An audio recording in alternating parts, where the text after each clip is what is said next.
what's on your mind. Oh, didn't do it. Tell me what's on your mind.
Oh, sorry. Yeah. Caught me flat-footed there. All right, hey guys, welcome to the writers' room. Right, we have here tonight are a bunch of writers, and we're gonna hash some stuff out. Now, the hashtag in question that we're going to talk about is the buy one back one. Okay, that I launched last night, I think it was, and seems like a week now because I've gotten so much. We've gotten a lot of play from it, so we're talking about basically the future of it. Talk about the campaigns that we'd like to see get more attention. If you happen to be somebody watching tonight that pulls themselves away from Malin's effervescent presence and decides to check the show out. Oh, Smiling Bandito, what's up, dude? I hadn't seen you over here in a long time, man. What's up, dude? Good to see you. If anybody wants on the panel, I'm going to post. I'll send you a link. Just let me know. Don't want to completely open it up, so we don't let the riffraff on, Great. But anyway, what are you talking about? That's us. well, we are the riffraff, but we're very selective riffraff. Okay, so yeah. Anyway, so we're talking a little bit about where we take this next, the buy one back one. Now, let me go ahead and give the concept. And I did a video that you can check out. It'll be in my my playlist. But basically the concept's very, very simple. Okay. Now, as you are backing these larger campaigns, that's very important. Okay, because as you are backing, which means I'm not saying take money out of their pockets. I'm not saying, don't back these larger campaigns because they got great tiers. They deliver on time. Most of the time they have a high quality bang for your buck. And I would not ask anybody to give that up. Okay. And a lot of these guys are like the former who's who of the mainstream and still, deserve all the respect that they've garnered over the years. So I'm not saying don't back them. I'm saying while you are backing them, consider maybe a smaller campaign. Just the way I do it is if I back a big one, I'll back a small one or two small ones. Anyway. Hold on one second. Smiling Bandito says, hey, cheers, everyone. I'm still around, just getting work done before I get back on social media. I understand, dude. Totally. I get it. It kind of reminds me of Nerdrotic. Every time I see it, I think that's Nerdrotic. Oh, yeah. And I'm like, oh, it's Smiling Bandito. Yeah. He does have a similar one. Yeah. And by the way, I've heard him on live streams. He is not Hispanic at all. So, Oh, really? Yeah. A little cultural appropriation there. A little cultural appropriation. What is that supposed to mean? He doesn't. You're trying to cancel him now. Hispanic. As a matter of fact, I think he might be Canadian. As a matter of fact, he Canadian. might be Canadian. Yeah. What are you talking about? So he's about as far from Mexico as you're gonna get. All right, just say it. All right. Anyway, but that's neither here nor there. That's neither here nor there. We got one guest, and I'm ragging him. So anyway, but it is It what is it all is. good. You But can I believe. think it's like the mail-in show has its use, but I think what we are talking about is that Nah. next step. It's like they put it Yeah. on they put the they're displaying the people on the carousel, but the big Right. deal is, buy a big one, back a breakout. It's like look Yeah. at Mhm. what's coming out there, and it's like, I mean, you guys know how it was back in the day trying to get Right. CDs and whatnot. It's like Yeah. everybody wanted to get that.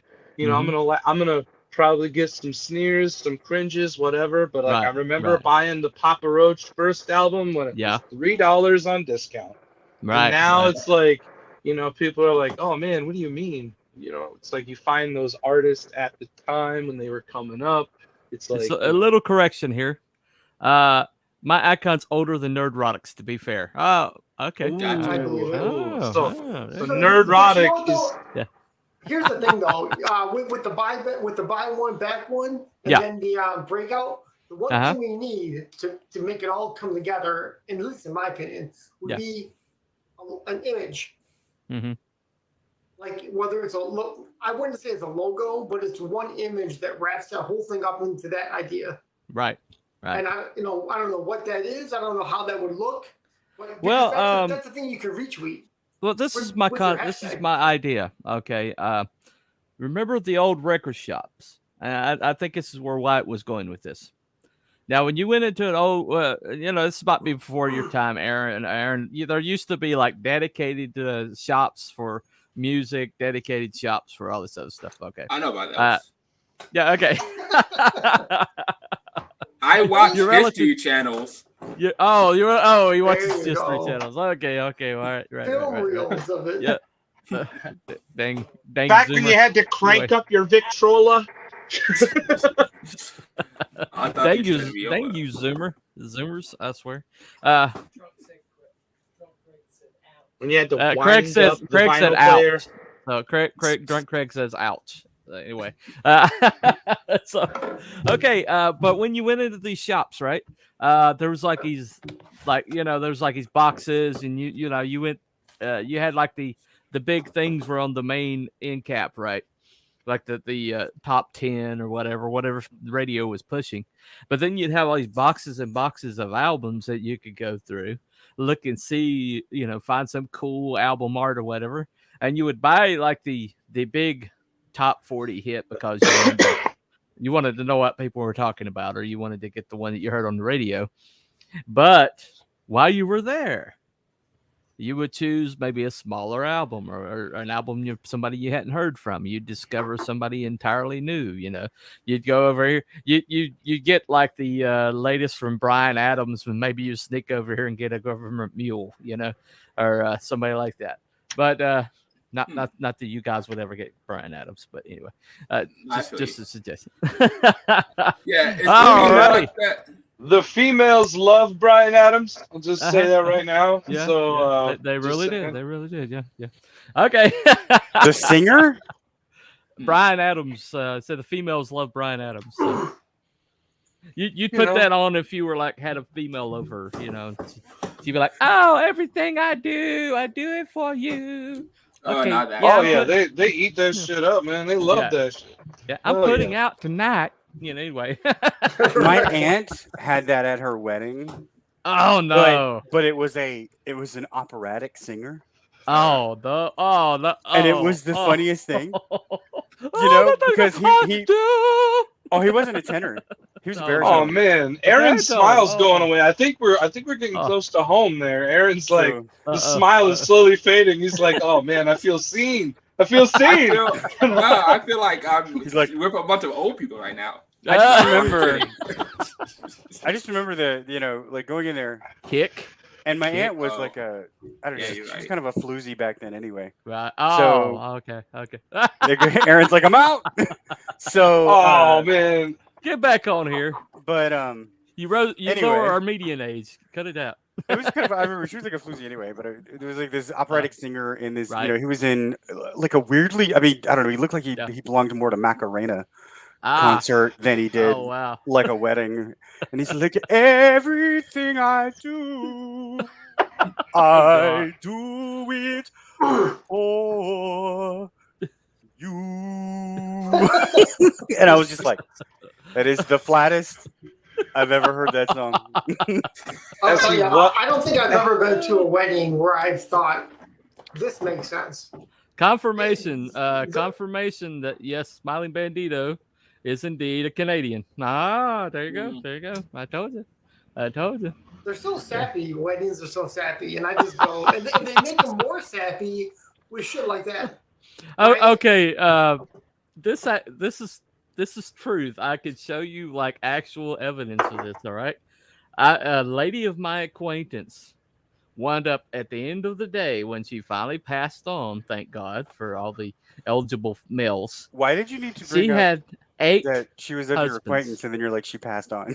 Well, she had Was 8 it- husbands, and she would marry them, and they would die within 2 years. Black Widow. Oh, She was a Yep. black widow, and get this, her Okay. name was Pearly Gates.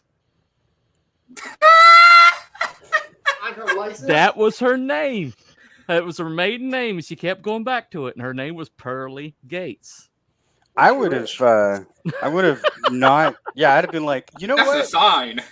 I think I that know. I think this is too much of a coincidence. So Yeah, let's Well, just stay friends. You know. it's a matter of fact that I heard Yeah. they were like kind of laughing that she married this guy named Earl, was like one of her last husbands, and I was like, oh man, I hope you don't like Earl. And it's like, why? I said he's gonna be dead within 2 years. And they're like, what are you talking about? And sure enough, he died. And they came to me and said, how did you know that was going to happen? Yo, did they say what causes he had? No, I think it's like a heart attack. They usually wind up dying of a heart attack. So whatever she was Dang, doing she to them stressed causes them a out heart that attack. much, huh? Maybe it was just like the greatest blowjob they ever had in their life. I don't shit. know. I can't even speculate. After 2 years, she's like, "You're ready." Anyway, so After we are 2 off years, topic. you know, she's right. You keep We the were talking little. about a record shop, and we got stuck on Brian Adams. He Yeah, just thanks a barely lot, survived buddy. becoming more of an acquaintance. Pearly Gates. No. She was like way up there in years. But You know, she we've knew been how to together for hook 2 them up. years, 2-year anniversary. She drove the nicest Ford Fairlane I've ever seen. That thing was pristine. Well, I don't yeah, know who wound up with it. she's got 8 estates under her freaking belt, man. Jesus. Right? Yeah. Well, she had it for like the time I was a kid. I'd see her go by. So Does she own like half your town now? I mean, usually, the small towns, they have like, there's like Right. 6 families that populate the whole What, damn Madam Deagle? village, She owns 8 of them, Yeah, right. She's got 8 houses to choose from. She's got freaking. Hello all. Oh, Belmont. Hello. Yep. They Belmont. I don't know. It was just odd, but I mean, and I was like, why doesn't anybody ever investigate this?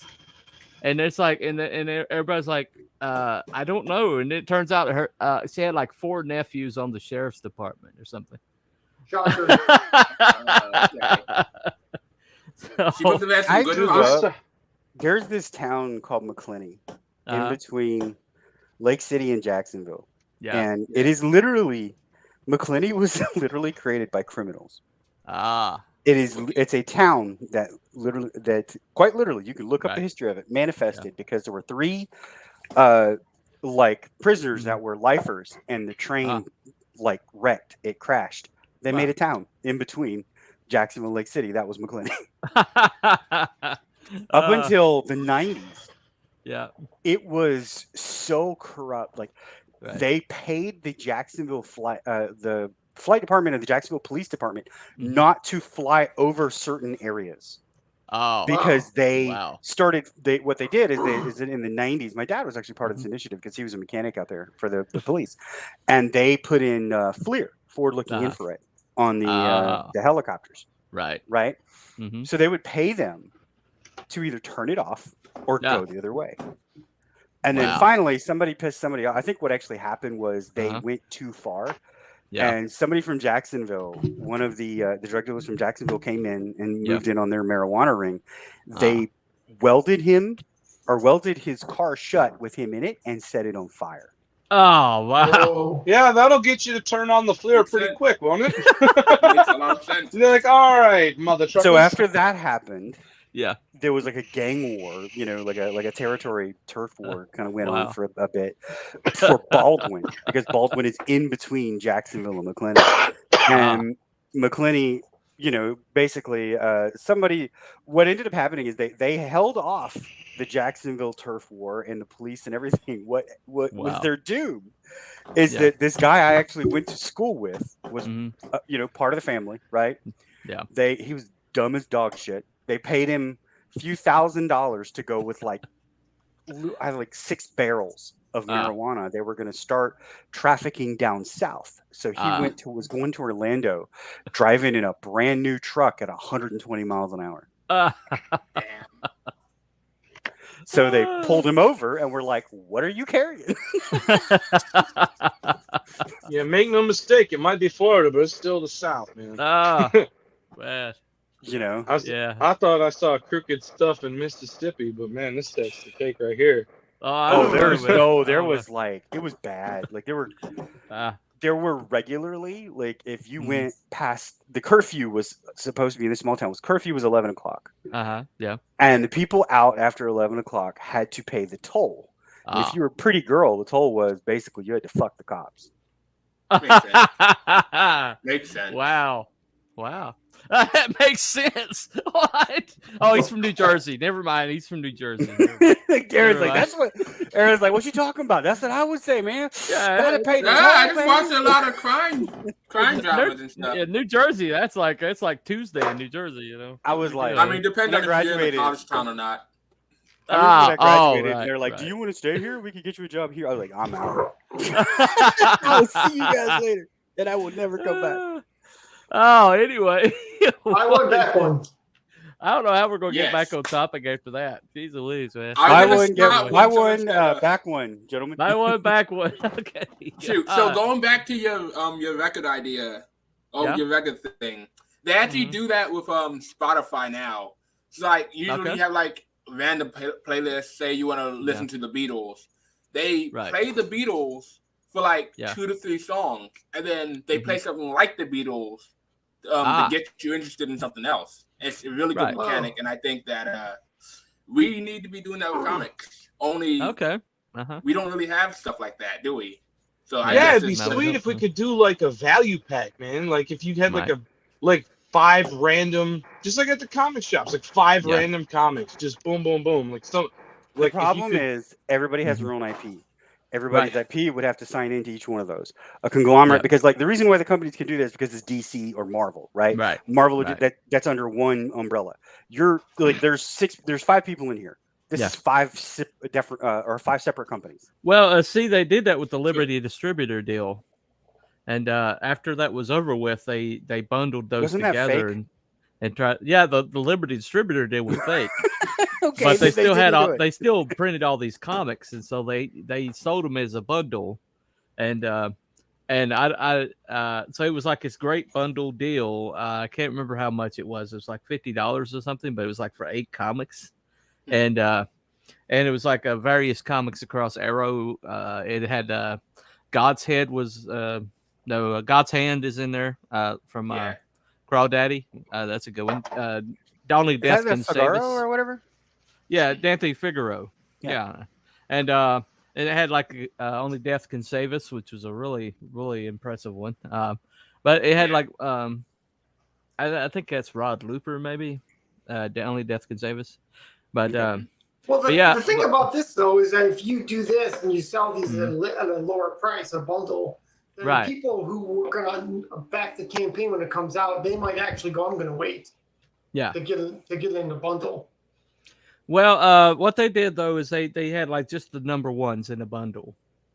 Well, it's just like anything else. I mean, if you give people an opportunity, like there was someone, I think it was Wyatt, right? Weren't you talking about like that you in your beginning marketing class or something? Like the more chances you get you give a customer to go away, the more likely they will go away.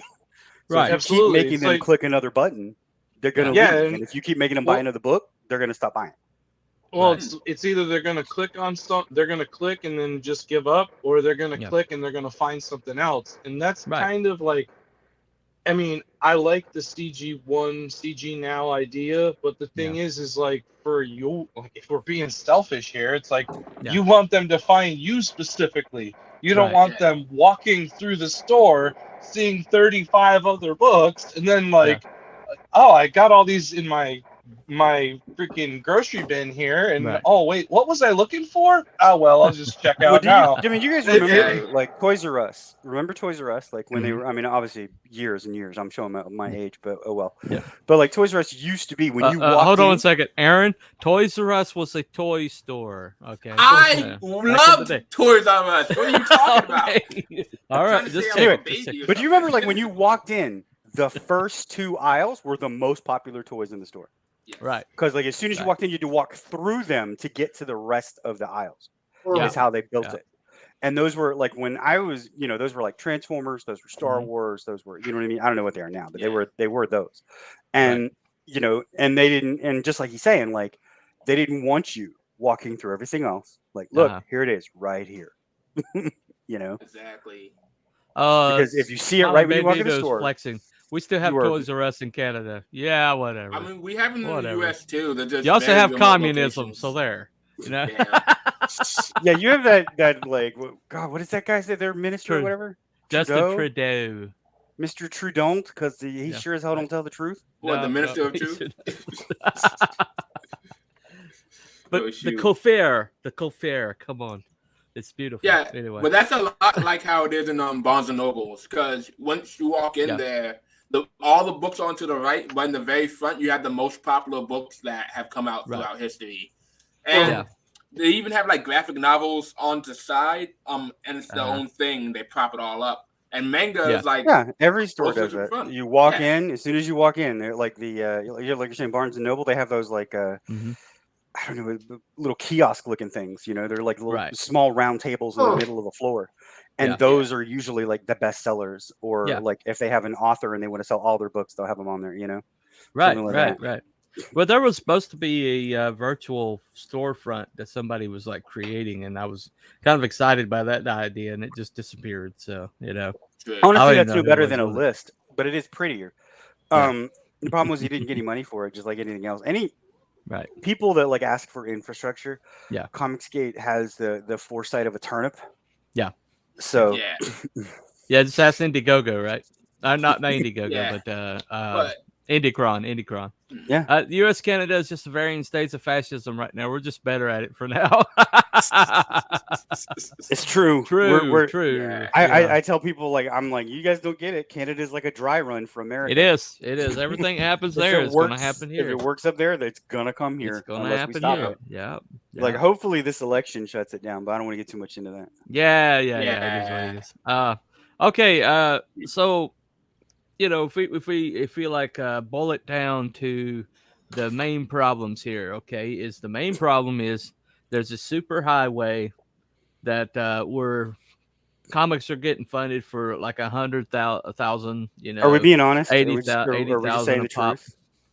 Go ahead. Might as well. Okay, the truth is you've got like 3 or 4 monoliths that sit in the pathway, and they end up being like agents. I don't know if you guys are familiar with self-publishing, like for books and stuff. I did that for a while. No. Wyatt, I think he said he looked into it. I'm not sure. But when you do self-publishing, the thing that you have to do is query. Okay. When you query, you're sending it to an agent. An agent is basically, they stand in the doorway between you and editors and actual publishing companies. And they decide, like subjectively, not objectively, subjectively, whether your book is good enough to be put on auction or not. Right. Exactly. Right. And we have about 4 or 5 people that do that. Yeah. That's exactly what they do. Well, how so do they do it? What that ends up turning this into, what you got is these guys, like, imagine the flow of money is like a flow, like water. Okay. Yeah. So the floodgates open, and you have these 4 walls that stand in front of it, and they get wet. and then pass them as a trickle. Yeah. That's all that the backup guys get. Right. Well, one thing that buy one back one was designed to do was to go straight to past that to straight to the consumer and just say, well, I think assuming. it's like Wyatt is saying, like, I'm not saying it's these guys' fault. I don't give a shit. I don't care about fault. What I'm saying is that's who people see when they come in, and a lot of times, like for good or bad, because CG is not always good.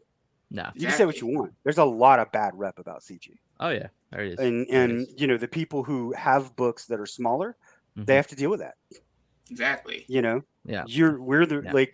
we're the ones that, because they don't care. They use that. They monetize it. They have the people in the crowd to monetize that. We can't monetize it. It just hurts us. Yeah. But that's where buy one back one comes. That's where it changes the narrative. It's not.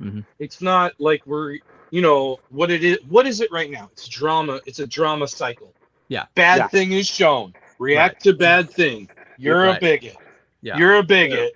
And then react again. And then the other guys are like, they're abusing you. They're shitting on you. Monetize. And then repeat. And it's like, no, with this whole thing, it changes the conversation of like, hey, here's this thing I like.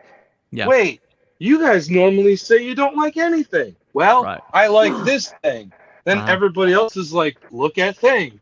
And everybody knows I don't like anything. Yeah.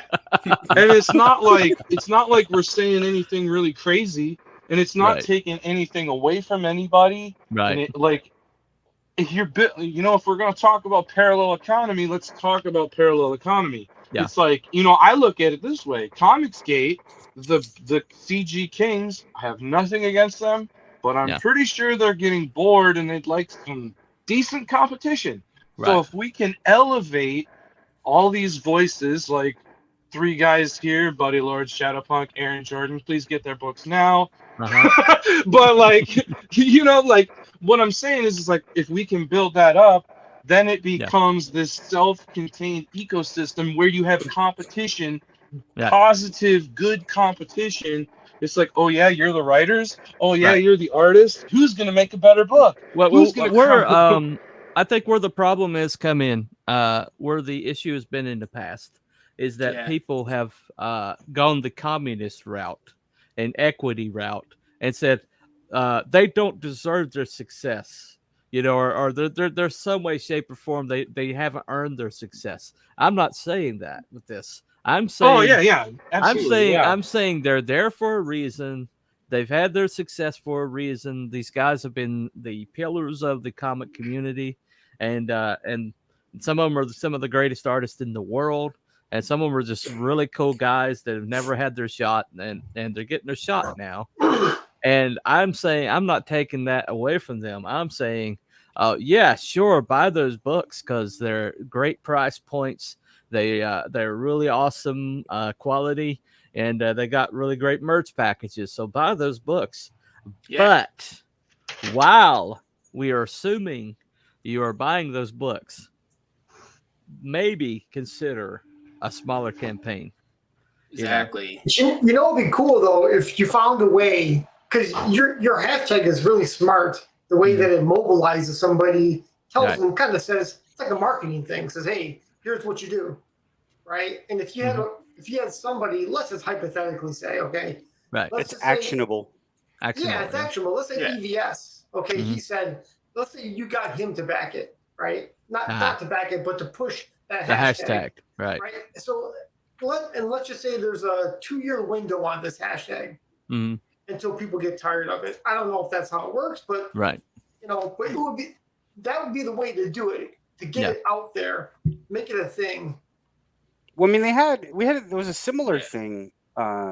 Move the needle. 3 or 4, move the needle, like 3 or 4 years ago that Zach had. It just didn't.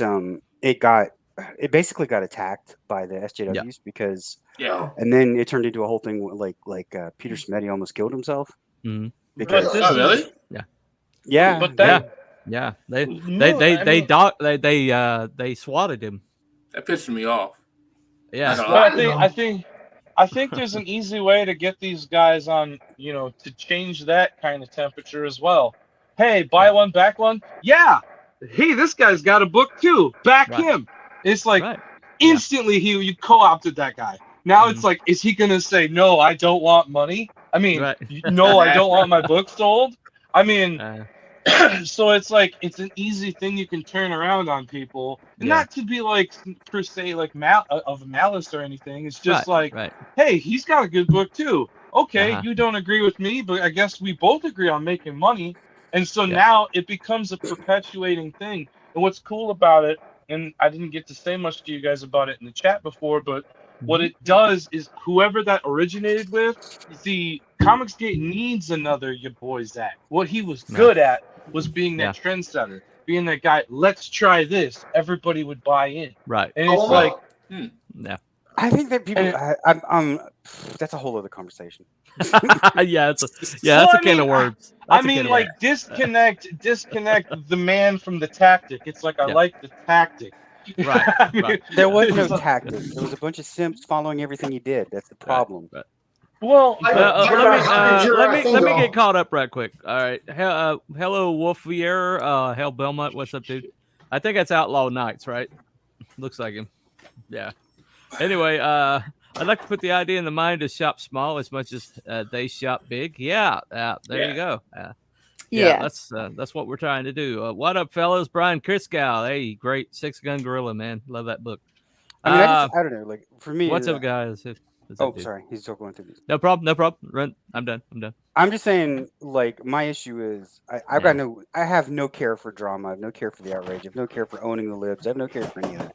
Nah. If you put a book in front of me, I want it to do two things. I want it to entertain me or give me or give me an experience. If it if it doesn't do either both or at least one of those things, I don't give a shit. Yeah, but I don't care who it's by. I don't care about your art. I don't care about your mom. I don't care about your whatever condition you're going through. I don't care. I'm sorry. Wow, but you know the thing, do not care. The talking raptor has a point, though. Yeah, he does. He does. A lot of people. Go ahead, Shadowpunt.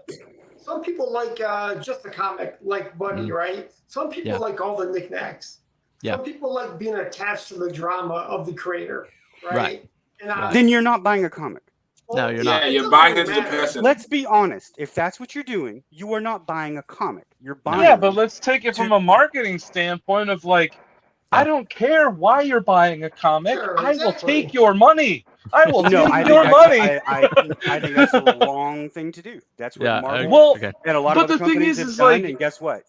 You know what that gets them? That gets them a lot of motivation. They get a lot of likes. They get a lot of hearts. They get a lot of. You know what they don't do? They don't. But it's not sustainable. It's not sustainable. Exactly. But we let them take. Like if they want to take the drama and run with it, it's like okay, good. That's a channel for that to go away from all of us. Yeah, and then like we just focus on what we're doing. You know what I mean? All three of those options are equal to me, and you don't. I mean, so if I like the drama of EVS or whatever, right? I mean, that gives me something in my life that I don't have. So that's something I'm buying too, right? And if I want to buy a really interesting comic and I get that, and so that also does something. Those are all commodities. Well, I honestly think that one of the issues is that people feel like by backing these larger guys that somehow, shape, or form, they're striking some blow against some nebulous force, and this is in some way, shape, or form been encouraged by these guys that are getting these 6-figure campaigns. And the truth of the matter is that they are not the force we're fighting. I mean, the force that they're not representing the opposing force here. You know, they try to say, okay, well, fight evil by backing me. And I've heard them actually say this. Okay, fight evil by backing me. But the truth of the matter is that's not the evil. I mean, you're not fighting evil. These SJWs and their thing, they're doing their own thing. Okay. Exactly. There's really no crossover anymore. No, it's two parallel ecosystems. That's not exactly true because if let's just say the fact that EVS makes $1 million on a book, and he's not working at DC anymore, right? And DC sucks ass right now, right? And the people that buy his books used to buy DC books, right? So now just the existence of EVS says that he's winning against them. I mean, he's winning against them, but he's winning, but we're not winning. Yeah, so he's trying to say, if I'm winning, you're winning, but that's not the fact. You're right. Yeah, That doesn't translate to us, but it does translate. So to if you go get a hooker because you want sex, does that give everybody sex? Yeah. Because that's literally what you're saying. Yo, you gotta chill, buddy. No, we're all in the room cheering him on. Go, buddy, go, buddy, go. You can do it.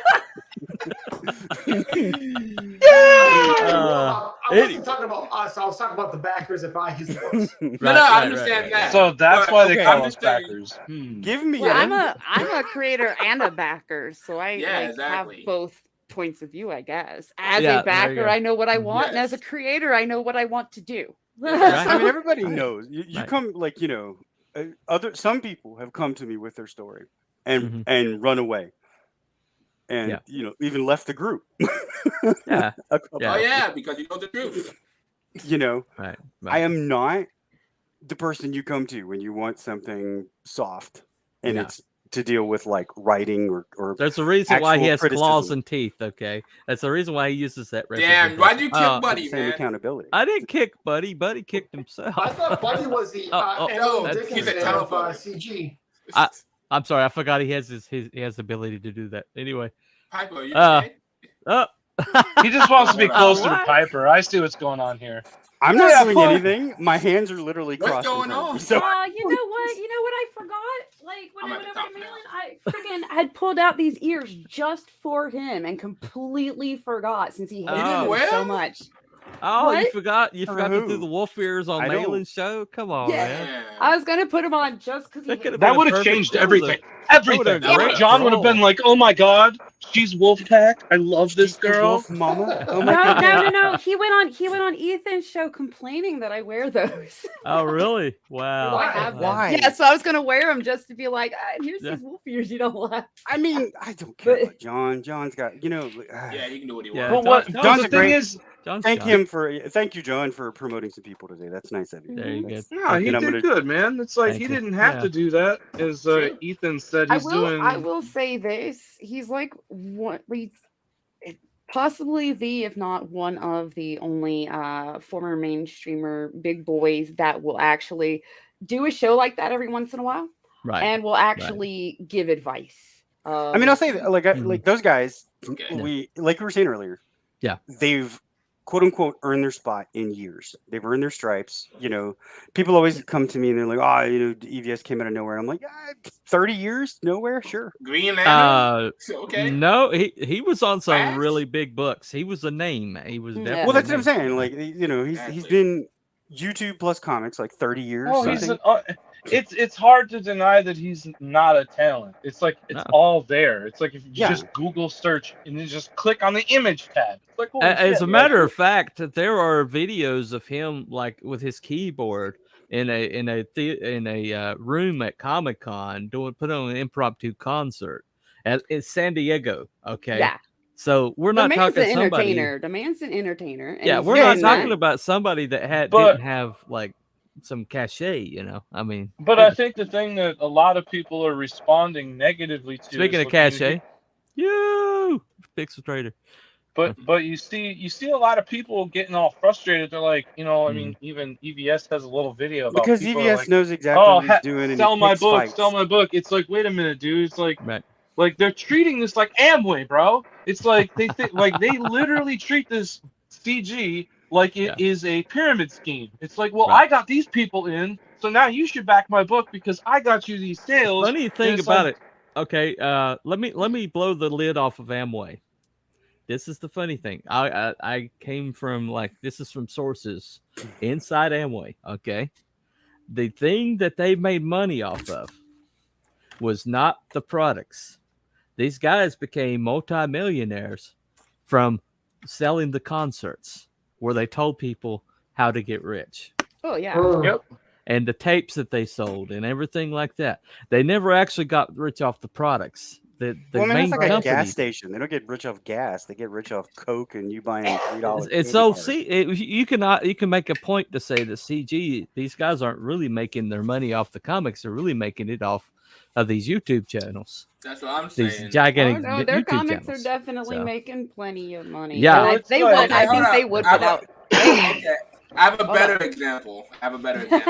So in the Black comics community, you have a lot of people like I don't give a fuck if they see this or whatnot. You have Goddard Comics and you have Black Sands Comics. They do have pretty interesting books, but a lot of the other stuff they have people pay them to give them advice and have these online classes and shit. I'm like, yeah, okay, that's cool and all, but you're not mainly selling comics. Right. Yes. Well, as soon as you become a filter for what's being out there, like I said, you're becoming like an agent. You're becoming that, I'm going to stand in the doorway between you and the audience, whatever. Yeah. And it's like, my thing is, I don't mind if somebody is a tastemaker or a filter, but can they be worth it for once? Right.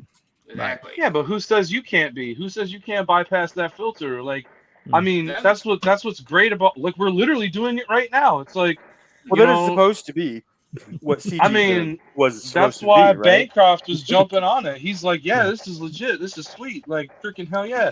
And so, there we go. Like, I mean, what are the books that everybody thinks people should buy? Obviously, Rift Riders. Yeah, obviously. Christian the Kid. Mm-hmm. Right. Shadowpunk, is you're still in demand? I'm in demand, yeah. Yeah, Shadowpunk definitely should have been bigger than it was. I mean, definitely. If you're not on the signing list for Pendragon, I don't know what the hell's wrong with you. Pendragon's not it's as far from having a signing list yet. Yeah. Well, Wolfsbane, though, you can have a fantastic book and the personality of a turnip, and you can't sell it to an audience. You're not going to find success unless you get lucky to be pushed by others, right? Exactly. Let me give you an example. Let me throw one out there. Nathan Rosario. The Stump series is one of the best in CG. Both books were incredibly well written. The art was awesome. Has an incredible protagonist, one of the best protagonists in CG. He should be iconic. Okay. What's it called? Stump. Yeah. He's put out 2 books, and neither one of them was more of a alien sci-fi story, and the second one just went completely off the rails and did something entirely different. I never saw coming. And so Stump, is that like Adventures of Log type thing, or no? He's this big burly guy who basically was a big built white dude. Yeah, and he was basically a worker on a planet with a really high. I see it right here. Yeah, there you go. It's a really high gravity, and so it like made him denser and stronger, right? Mm-hmm. But he's a very practical guy. He's a very laconic kind of guy. He does nothing really bothers this man, right? And so if he sees a gigantic snake coming out of the ground, he's just like, okay, all right, I guess I'm gonna punch this thing. Sounds like really cool looking. Exactly. That's pretty much his solution to everything. Hello, all you magnificent bastards. What? Okay, right. Thank you. Tank. But this Nathan Rosario works like all the time. I mean, he works all the time. He has. I don't know that he's ever been on a channel, to be honest.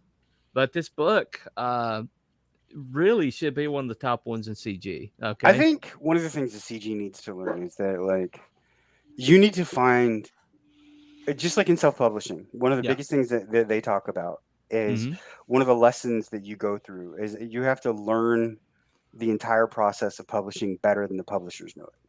Right. They tell you that you have to do that. And then the second thing that you've got to do is know your genre, and a lot of times invent a genre. Right. Like they tell you, like, invent your own kind of genre, say that you're that genre, and then you're the number one in that genre. Right. Right. That's John De La Rose. He does that all the time. Yeah.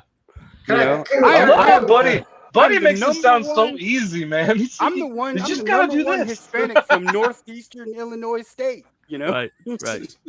Whatever. Well, it's not easy, but hold on. If you look at this guy's book, Stump, He had 244 backers, and he sold each copy for $5.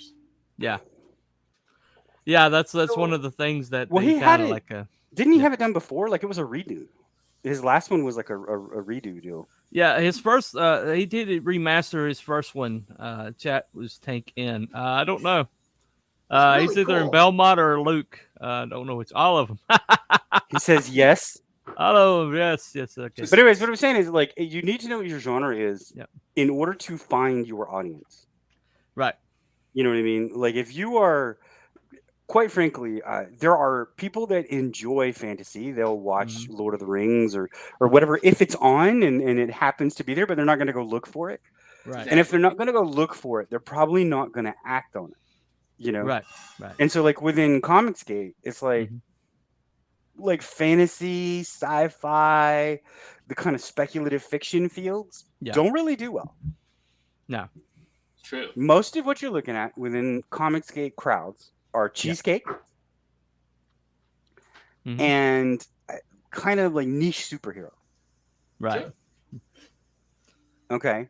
Now you'll do okay with a different book in Comicsgate. You can even do 10, 20, 30, 40. Some of them do more if they're a popular person and they're really good and or they come out really good or whatever.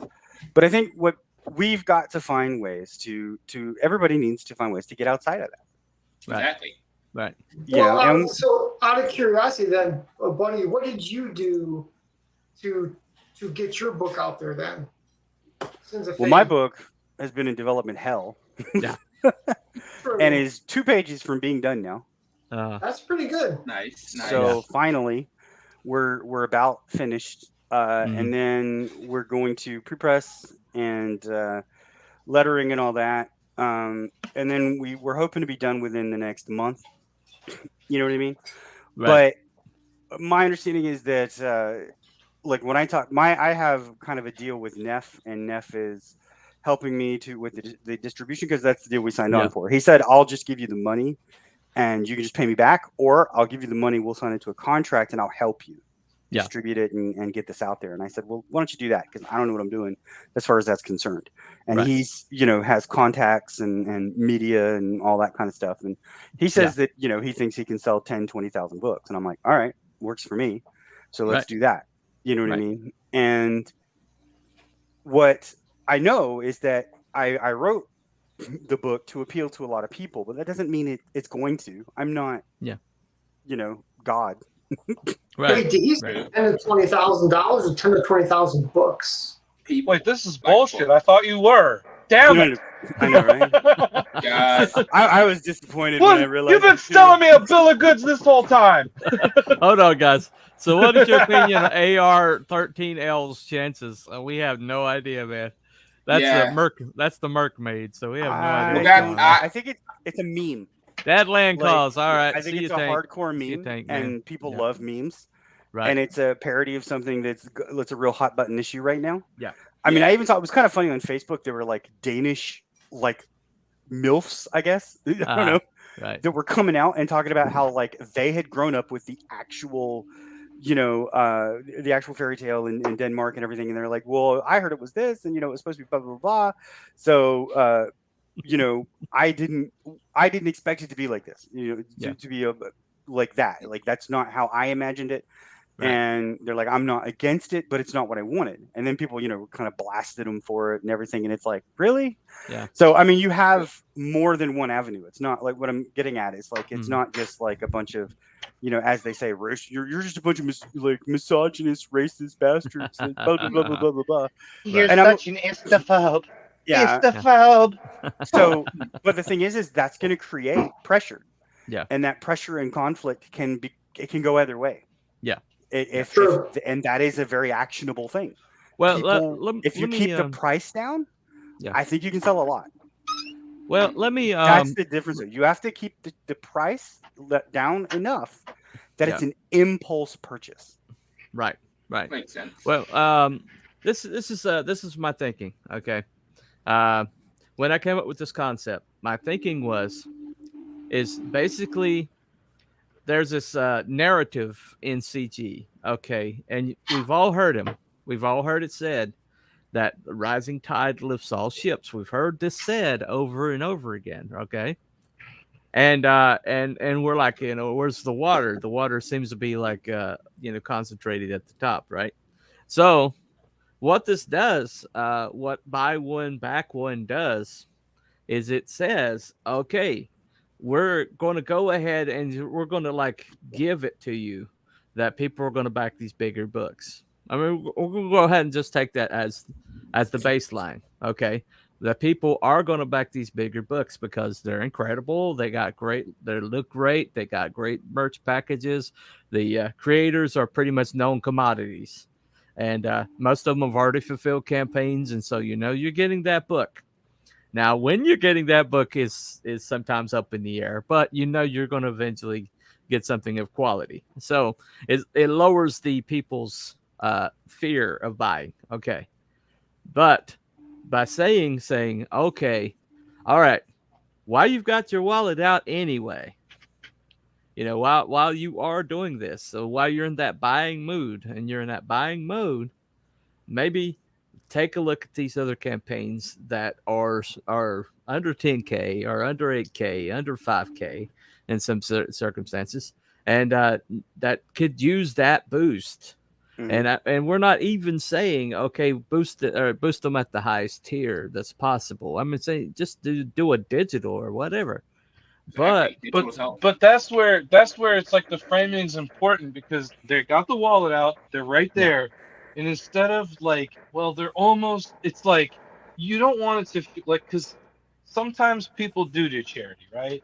Yeah. But like the probability of, if you put a value proposition in front of somebody, hey, while you got your wallet out, we got these 3 campaigns that are just about to break through, and they're going to be funded and coming to your door. And these are badass campaigns. They had a 10K limit, which means that in comic speak, these are definite, like they had the creator had confidence that this is going to be a high quality book.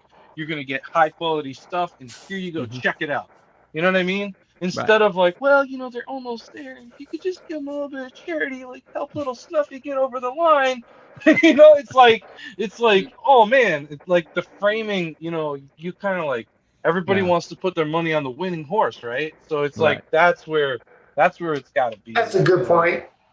Yeah, that's a very good point. So how would you suggest we frame it? I mean, I don't think you think of it as charity at all. You think of it as in this, like, hey, you're buying this book, so obviously you have extra money Well, I think what Wyatt's saying is framing is everything. So it's in marketing, right? So why not say you're gonna, if you buy this other book, it's the new thing coming out, and it's awesome. Right. Yeah, it's the hip, new, hot, new thing the kids are into, man. Come on now. I mean, so where you been? Yeah, but in this day and age, what was the dude with Leonardo DiCaprio? Wolf, the Wolf of Wall Street. Right. Yeah. So basically, like him with penny stocks. That's what we're doing here. Yeah, man. What do you mean? I already backed Buddy Lord. I already backed Sins of the Fae. Where you been, dude? Like you're not up on this yet? Whoa! What are you talking about? We're gonna bowler room it? What are you talking about? I'm just saying movie. That way it's like, yo, this is like something that's legit. This is this is coming in hot over the finish line. It's like people want to be on to that new thing that like I said, betting on a winner. It's like. We see it all the time with these SJWs. They go online and they're like, well, please back my book. Or if not, please go to my GoFundMe because my kids are hungry. And it's like, you look at it and you're like, meanwhile, don't back my book, Nazi. I don't want you to back my book. Yeah. They'll take your money. You'll be like, yeah, I backed your GoFundMe because you're like, dude, you don't have, like, you feel like, oh my God, like you don't need to be worrying about a book right now. You need to give to is the guitar player on 6th Street in Austin. Are you going down there? He's just got a sign that says need money for beer. Yeah, you can back that. Hey, he's honest. I'll make more stuff. That basket is always full after 7 p.m. Yeah, we know, Pixel, man. We know you're trying to help people, man. You're top notch, dude. Top notch. But yeah, and it's just a lot of these like we were talking about before, and why I'm totally on board with this thing is because like, you know, there's so many people trying to like clamor at the CG Kings guys, and they're like, you need to do this for me, you need to do that for me. How come you don't acknowledge me? And it's like you're trying to climb this prestige, like. Well, I'm trying to take them completely out of it. Right, and I'm it's taking them completely out of it. I'm not asking. I'm not asking dick from them. Okay. Well, no. I'm not saying you. I'm saying other people. Other people. They do this, and it's like Ethan, rightfully so, looks at it and says, "Well, you've done this up to this point, but why should I back you? And like, why should I bring you onto my show?" He has that right to do that, and it's like if you're not doing the work on your own. Like we see Monsters doing it, we see all these other guys doing it. It's like if you're building your own parallel sphere, your own parallel space, like then it looks interesting. Ethan will probably be like, you know what, I might want to be a part of that. That looks kind of interesting. Versus like, you know, like being all salty, freaking just. There's a misnomer. There's an assumption that you're making there that I'd like to debunk if you don't mind. Okay, go for it. And that is that some of these people that are trying to put these campaigns out that aren't succeeding, it's because they're not putting forth the effort. But there's legitimately a lot of these people that don't have the time, they don't have the resources, and they have families that they have to deal with. Like Pixel, for instance, or Todd, or Todd Redshift. Or Hojo, they're always wrapped up in their families, and they're going to have a doozy of a time trying to push their books when it comes to it, And it's just because it's really easy to build an empire when this is all you do. Well, and Aaron, it's like Aaron from Fractured Echo. Okay, he's the guy's in Melbourne, Australia, and he works hard all the time. And he had this incredible book. It was drawn and colored by Rod Looper. And his book is gorgeous. It's jaw-dropping, okay? And he has these great... And he should have had an editor. Yeah. He should have had an outside editor because that book was too close to Dead Space. Nobody wanted to touch it. Yeah, but he couldn't go on like enough streams to refute the fact it didn't. That's not the problem. Yeah. Like why I was saying framing, when your first page literally looks like the first 10 minutes of Dead Space, that's a problem. Exactly. Customers can go and look at that and be like, okay, yeah, it's Dead Space. Why did I just play Dead Space? Like, dude, the helmet has two different lines than the exact helmet from Dead Space. Right. The font is the same. Doesn't that sometimes attract people though?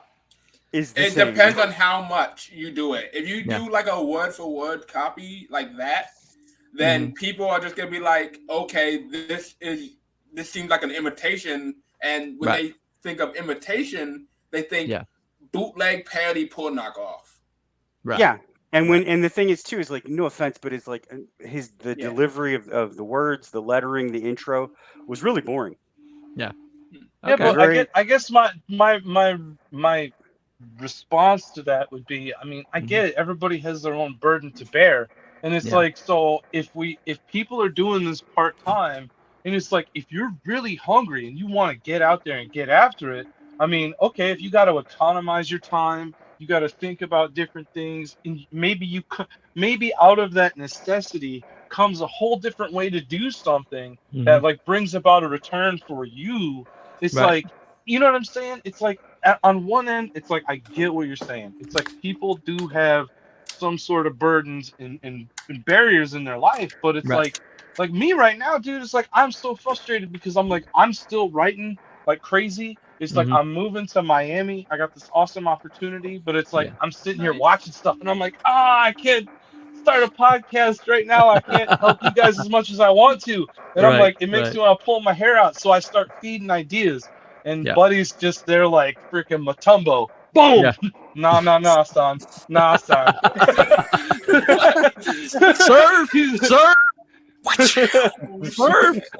I feel like that's my function, because that way it gives him something to do. He's like, nah, get out of here. Like, just swat it down. Occasionally something you throw out sticks on the wall. So occasionally. Yeah, right. I got out the spaghetti cannon. There you go. There you go. One thing that would work really well is that, let's say within a year from now, Bunny's not the only one with the show, right? Right. And so like that's a lift all one. That's like a rising tide thing, right? Lifts all boats, like because then the Genesis crew would be bigger and better than it used to be. Our reach would be wider. Don't you think? But because you can't just have one person who has the only show, and so your reach is going to be limited. Well, right? Belmont's working on it, and Luke Stone's got. Luke's have you guys ever heard about PayPal Mafia?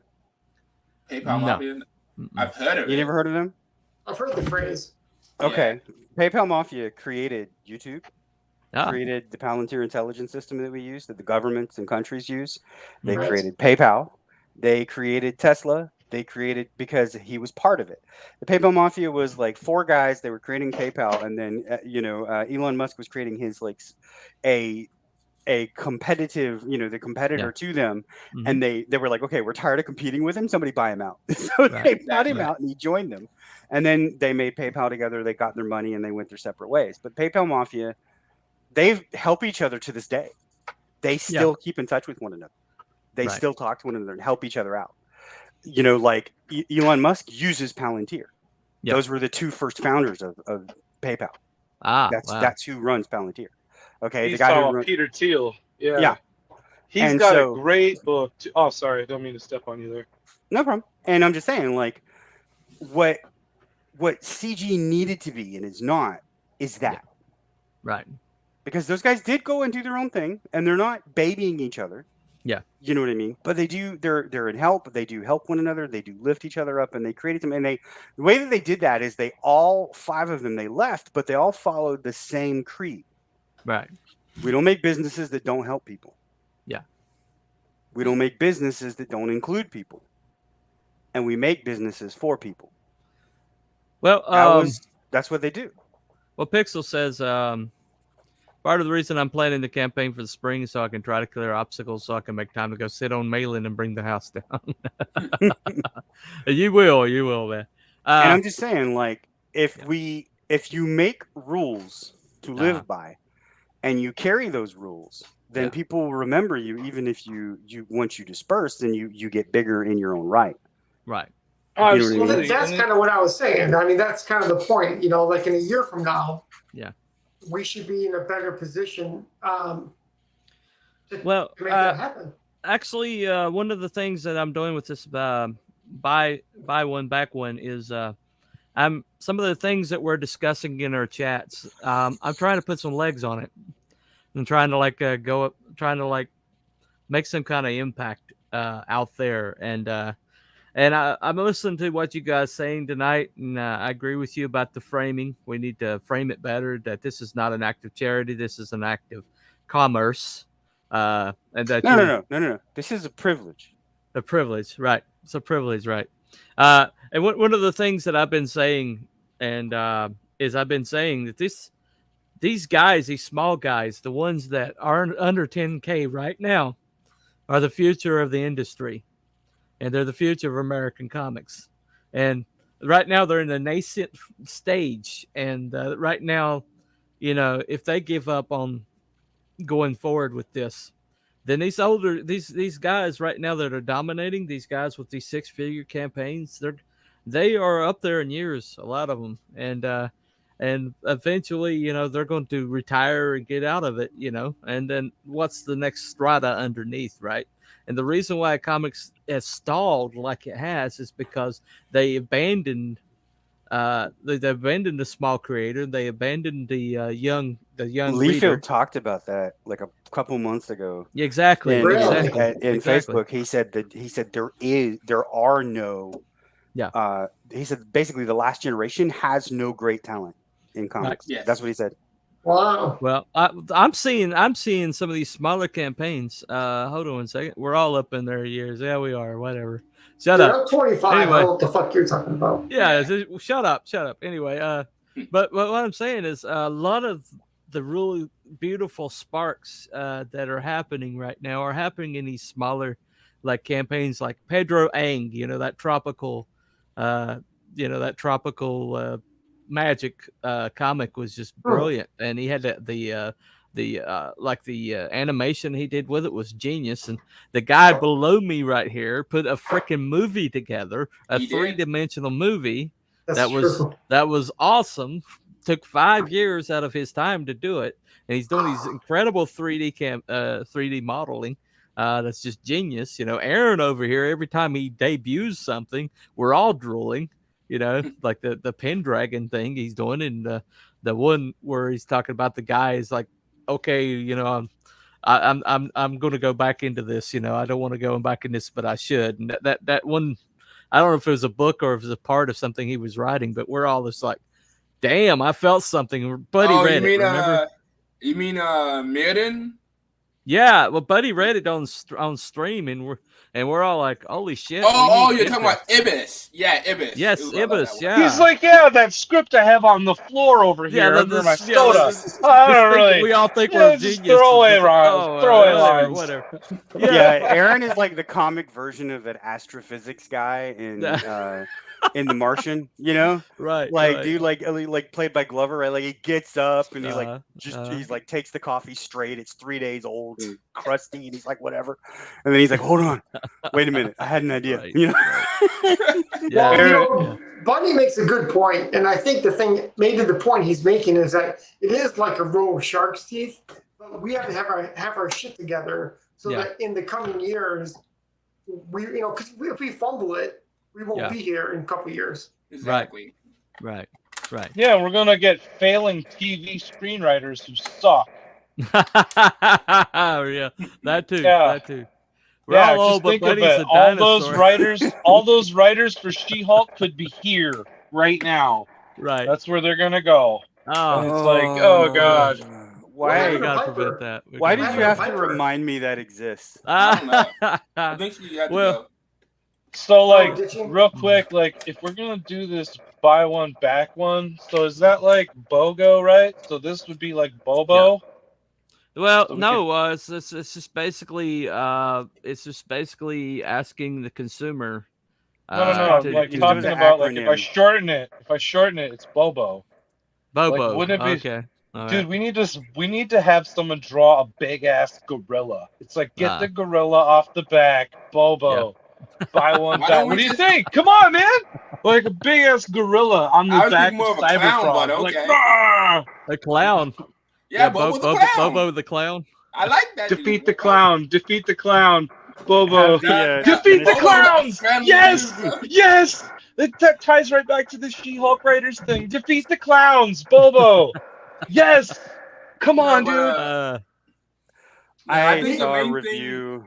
On the latest. Go ahead, Aaron. I was gonna say, I think the main thing that consumers should consider is, and this gets brought up a lot in like a lot of circles. It's like people are saying, why aren't there this, and that? The problem is that there most likely is, but you just need to look for it. So just don't know it's there. Yeah. Exactly. If you want to see something, go on there and keep searching. Eventually, you're gonna find it. Yeah, right. Well, I mean, it's like all these, like, if you're complaining about Rings of Power, and you're complaining about Wheel of Time, and you're complaining about what they've done to your epics, but you want to see an epic fantasy, well, you've got Sins of the Fae, you've got Pendragon, there's others out there. Yeah, you're not looking for them. Yeah, and so, quite frankly, your favorite streamers are doing you a disservice. Yeah, they keep on mocking what they don't like. Yeah. And then they're like, where is the good entertainment? Hello? Yeah, they don't give you an alternative. They just leave you like, are you looking for it? Because I don't think so. Well, maybe a different way from buy one back one is buy one back next. I think bitch about it, buy a good one. Yeah, there you go. Well, buy one back one rolls off the tongue pretty good. Buy one better. It does. I'm just saying, like, it's like what is it like? If you cut a tree, plant one. Yeah. Right. Buy one, best one. There you go. I still think Bobo's great, man. It's like defeat the clowns. Hell yeah. Not Bozo, Bobo. Bobo, Okay, one last one for Pixel Trader before we go. If you love mermaid titties in the Second Amendment, you got AR-13L. You're welcome. Titties in the Second Amendment. But why is her name mechanical? He's aiming for a certain mermaid. He's aiming for certain people. That's the name of the gun, and mermaids just don't have names. There you go. Right. Then what if she just runs around with a gun? Yeah. Yeah. It's a very good gun, probably. I don't know. So mermaid titties and big guns coming to a theater near you shortly. Anyway. All right. Thank you, gentlemen, for coming on and doing some like strategizing with me. Strategery. By Wolf's Bane. By Shadow Punk. Yeah. By Shadow Punk. Kid. Just the kid. Rift and Riders. Sins of the Fae. We'll be on Kickstarter shortly. So anyway. All right. Thank you, gentlemen, for showing up. I'm going to take some of this stuff and we're going to try to adjust their trajectory. Maybe keep this thing going because, it's not going to keep going unless we put the energy into it. Right. Anyway, thank you for Fluffy Chat for showing up once again. And that's hell to the chat, hell to the panel. Thank you, Smiling Bandito, for coming, man. Even though you're Canadian, we're Canadian friendly around here, except for Buddy. Buddy has things against Canadians right now. But anyway, I hate everybody equally. Oh, that's right. He hates everybody equally. I'm sorry. I apologize. All right. Anyway. Especially Canadians. Especially Canadians, though. All right. Anyway, so, all right. That's been Cooper from Telepathic Bunny Comics with Shadow Punk, Buddy Lord, Wyatt Eastman, and on the other side, Aaron Jordan. And this has been the Writer's Room. Y'all have a good night. Bye. Later. Tell me what's on your mind.